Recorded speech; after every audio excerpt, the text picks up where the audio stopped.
How's it going? Coach Jay Hyler here. This is going to be the Swiss ball stiff arm incline plank. Now, if you're not intermediate to advanced, you simply have no business doing this movement because it is very, very challenging. Let's give this a shot. So first, you are going to engage the posterior pelvic tilt. This is bad posture if you can see this where I'm sticking my butt out, and this causes a lot of tension in the low back. This is good posture where I am drawing my core up and under as if though I am creating a U formation where my pelvic floor, which is here, is being driven up towards my nose bone, okay? That's how you want to visualize where your core should be in relation to your hips. Now, when that happens, naturally, you're going to feel that your butt muscles tighten up. But if they don't, if it's not intuitive, make sure that you are flexing your butt as hard as you can throughout this entire movement. Because if you don't, you're going to go into the anterior pelvic tilt, and then you're going to take the tension away from your core. And then at that point, you've rendered this movement defenseless. It is completely useless to you at that very moment.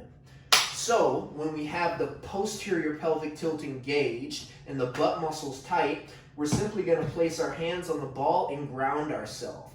Next, we're going to step one leg back at a time. The wider that you put your feet, the easier this is because you increase the base of support. You're going to flex your quadricep muscles, that's your thigh muscles, as hard as you possibly can, while engaging the glutes and the posterior pelvic tilt, okay? Now, if you want to intensify this, all you have to do is drive your hands in front of your shoulders because that's going to increase the lever of the movement, making this extremely challenging.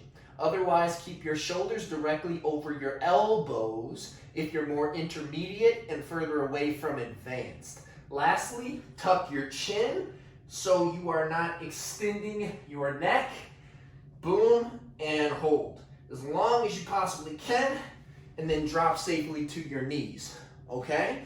So you never want to have your neck hyperextended like this. You always want to tuck your chin so you're also taking the tension away from your cervical spine. It's challenging as heck. Take your time with it. If you need to rewatch the video, please do, because you want to hit every cue perfectly. When you breathe, you want to inhale through your nose and then exhale extraordinarily deeply, like really exaggerated through your mouth. So it's through the stomach, which we call diaphragmatic breathing, and out through your mouth until you have no more air left in your body and you feel that your core is getting tighter and tighter and tighter through that exhalation. Okay? When you inhale, you simply take a gust of air again through the nose and then deep exhale again, all coming from the diaphragmatic breathing, which is coming directly from your gut. Okay? So we're not breathing up in our chest, we're breathing down into our gut. Let's get it, baby. So really squeeze the glutes, Papa, and drive the pelvic floor up. It's like you're driving your core up and under, and you can only do that if your glutes are fully flexed.